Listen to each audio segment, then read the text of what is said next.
creeps, Andy here, and today I have a book haul for you all. I know I said I was going to try to stop buying books, but I really haven't done anything October Halloween related at all this month, and so I was like, you know what, I'll buy another batch of books in October. That's my cat. Hold on, let me let her out because she's just gonna... Anyways, oh yeah, I'm wearing pajamas, so and it's 5:30 p.m. Don't worry, it'll change eventually, maybe. Anyways, whew, sorry, I've got boba coursing through my veins right now. I'm a little shaky. I am doing a book haul for you guys. Some of these I bought previously, and a few of these I just went to Barnes & Noble last night, which, by the way, Barnes & Noble added an additional horror shelf to my horror section, and I've gone to other Barnes & Nobles in LA and their horror section is so much bigger, and I'm so excited because even just with that one shelf they've like almost doubled their horror selection, so I'm super excited. Here are the books that I have purchased recently. A few of these you will have seen. So the first one that I purchased is Karen Slaughter's Pretty Girls. This one I saw on a book talk video, some guy talking about books that really surprised him or something, and he mentioned this one, and I thought, okay, I'll give her a try. You guys know I'm always looking for thriller books that don't disappoint. They're hard to come by, but hopefully this will be one of them. It says, Sisters, Strangers, Survivors. It's been more than 20 years since Claire and Lydia last spoke. Claire is the glamorous trophy wife of an Atlanta millionaire. Lydia is a single mother dating an ex-con, struggling to make ends meet, but neither has recovered from the disappearance of their sister Julia 2 decades earlier. And the shocking murder of Claire's husband brings the horror and heartbreak of the past roaring back into their lives. The vanishing of a teenage girl and the killing of a middle-aged man, almost a quarter century apart. What could connect them? That's a good question. What could? As they form a wary truce, the surviving sisters unearth the secrets that destroyed their family all those years ago and find the astonishing truth where they least expected it. So this does sound super interesting. Let me know if you guys have read this one. And yeah, I'm excited to read it. Hopefully that'll be good. These two I'm just going to talk about really quick. These I mentioned in my previous video, my extreme horror like reading vlog kind of video. I got It's Me, Charlie by C.M. Guidaros, and this is about a guy who forms a friendship with a girl online over like a book talk channel, booktube, bookstagram, you know, like a book community. He reads all of her graphic erotica, so he thinks he knows like how to please her and what she wants in life, and so he abducts her, and then the story continues from there. That's that guy. Talia is about a girl who gets forced into the porn industry, which turns into making snuff films. It's very brutal, it's very intense, a lot of unconsensual stuff in here, and it's like 200 pages of like pretty brutalness. I can't really give too much away about this one because it's like one of those you don't really know what's going on and it kind of switches midway through, but that's those two. Next up, I bought The Deep by Nick Cutter. So the only other Nick Cutter book that I've read is The Troop, which you guys recommended and you guys absolutely love, and I can see why you guys like that one. I think though I read it right after Blackmouth, and Blackmouth was like my favorite book that I've read this year so far, or one of. That book blew me away. So I feel like I didn't really get to give it a fair chance because like nothing in my head compares to Blackmouth. So I decided to pick up another one of his books and just kind of go into it without high expectations and see where it takes me. It's also about the ocean, and I love deep sea shit. A strange plague called Gets is decimating humanity on a global scale. Gets? Yeah, gets. It causes people to forget small things at first, like where they left their keys, and the not so many things like how to drive or the letters of the alphabet. I think my husband might have this. I swear he has the memory of a goldfish. Okay, sorry. Their bodies forget how to function involuntarily. There is no cure, but far below the surface of the Pacific Ocean, a universal healer hailed as Ambrosia, probably Ja, has been discovered. In order to study this phenomenon, a special research lab has been built 8 miles under the Earth's surface. No, the sea surface. See, like this is what I'm talking about. Anything under the ocean surface, I'm all here for. I don't know what it is, but deep sea movies and outer space movies, sign me up. Sign me up right now. Anyways, it says, when the situation gets incommunicado, incommunicado. What the fuck is this word? Please disregard my English degree. What the frick? I'm looking this up on Goodreads instead of the dictionary app. Wow, boba has turned me incommunicado. Incommunicado. Especially of a prisoner deprived of any communication with others.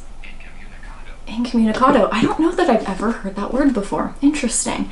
Anyways, sorry. A brave few descend through the lightless fathoms in hopes of unraveling the mysteries lurking at the crushing depths, and perhaps to encounter an evil blacker than anyone could possibly imagine.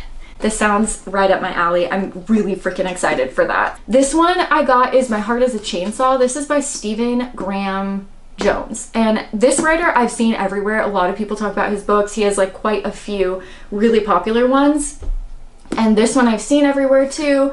I actually picked up a different book of his at the bookstore, and then I looked it up on Goodreads, and it happens that it was the second one of this, so I'm like, okay, I'll read the first one first. But this says, you won't find a more hardcore 80s horror fan than high school senior Jade Daniels, and you won't find a place less supportive of girls who wear torn t-shirts and too much eyeliner than Proof Rock, nestled 8,000 feet up in the mountains in Idaho, right along Indian Lake, home to both Camp Blood, site of a massacre 50 years ago, and as of the summer, Terra Nova, a second home celebrity Camelot being carved out of the National Forest. That's not the only thing that's getting carved up though. This, Jade knows, is the start of a slasher. But what kind? Who's wearing the mask? Jade's got an encyclopedic recall of every horror movie on the shelf, but will that help her survive? Can she get a final girl trained enough to stop all this from happening? Does she even want to?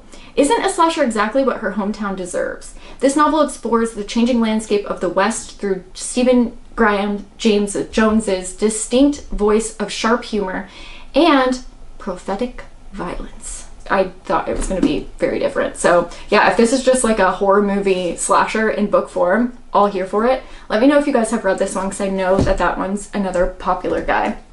Okay, I don't think I showed you these two, but I did that pumpkin spice horror vlog where I read pumpkin spice books. It was a lot of fun. I bought the two previous books to Pumpkin Spice Sacrifice because I wanted to read the one after it to see what happened, because it was such a cute story, but that one takes place in winter, and so I was like, well, I can't buy that one until December. I'm like, well, you know what, I'll just start the whole series. I'll start from one. Somebody left a comment and asked if you can read these out of order, and you absolutely can. Like, if you just want to read Pumpkin Spice Sacrifice, you can. However, it gives away what happens in the previous books, at least that one did. So if you pick it up, just know that you'll know what happens in the books before, but if you just want to read one, totally fine. Anyways, these are Cutie Pies and Deadly Lies. This is by Addison Moore, and this one is Bobbing for Bodies by Addison Moore too. And these are just like the most cutesy, fall themed cozy mysteries you will ever find. They're silly and so over the top cute, but they live in this magical town, and I told you guys before, all the men are super hunky and all the girls are super cute, and then there's a murder that takes place. They're just so adorable. And can I tell you something? Because I've read both of these, and they're both, like I said, they're both about the same thing. It's this cute little baker. She lives in a small town, someone gets murdered, and she tries to find out who the murderer is. Oh, and she sees dead pets of the people that have passed away before they passed away. It's a little supernatural, a little cutesy, over the top, like silly and ridiculous in some parts, but they're so freaking cute if you just want like a feel-good book. Anyways, I read this one. I think I read this one this month, if I'm not mistaken. And this one I'm reading right now. And can I tell you something? So I just did that extreme horror book video. I think those are the ones that I read last week, right? So just like super extreme, over the top books. I had not one nightmare. I've been reading this one, I'm like halfway through, Bobbing for Bodies, a silly little cozy mystery, and last night I had the worst nightmares I have had in so long. Woke up sweating multiple times, dreaming about possessed children and people murdering people. What the heck? Why? Why does Bobbing for Bodies give me worse dreams than extreme horror books? It's a mystery. But anyways, yeah, I decided to read just like a cozy mystery after all those extreme horror books, but I'm kind of craving a thriller right now. So I think I'm going to try to finish this quickly and then get on to one of these thriller books next. This was my first year reading cozy mysteries, and I was really surprised by how much I enjoyed that. I'm not like a romance reader at all. I never read romance stories, but those are just so cute, and there's a bunch of different stuff in there, and it takes place in Vermont, so it's very fall, and now I want to go to Vermont. Does anybody live in Vermont? Is that a good place to visit? Okay, I got The House Across the Lake by Riley Sager. Yes, the obsession for Riley Sager continues. My husband always says that I get very obsessive about things, movies, songs, authors, and he's right. I do. I get obsessed. I like somebody and then I just want to support them, and so that's what I did. I picked up another Riley Sager. I've really enjoyed almost all of his books that I've read. I mean, I've enjoyed them all, but a few of them like really blew me away. So I'm excited to read this one. It says, be careful what you watch for. Yeah.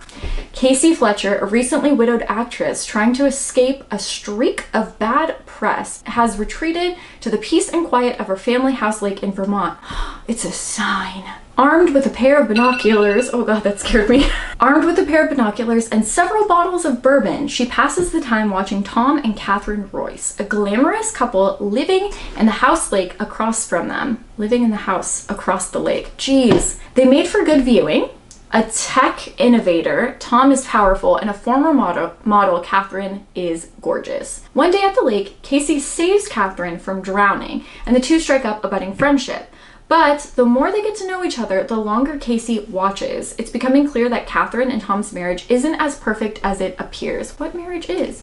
When Catherine suddenly vanishes, oh, okay, a little bit more intense than most marriages, hopefully. Casey immediately suspects Tom of foul play when she doesn't realize that there's more to the story than meets the eye, and that shocking secrets can lurk beneath the most placid of surfaces. This sounds like a blast. Okay, last book, my friends, that I purchased. I'm pretty sure this is the last one. There's probably one or two hiding in here somewhere. But I got Ronald Malfi's The Night Parade. And I gotta be honest, I'm always really nervous to read Ronald Malfi books because Come With Me and Black Mouth are horror / thriller books, but there's so much more beneath the surface. They're not just like blood and guts type of books. They talk about real topics. They're very emotional at points, and they're just deep. They're just deeper than a lot of traditional horror books are. And I love them so deeply.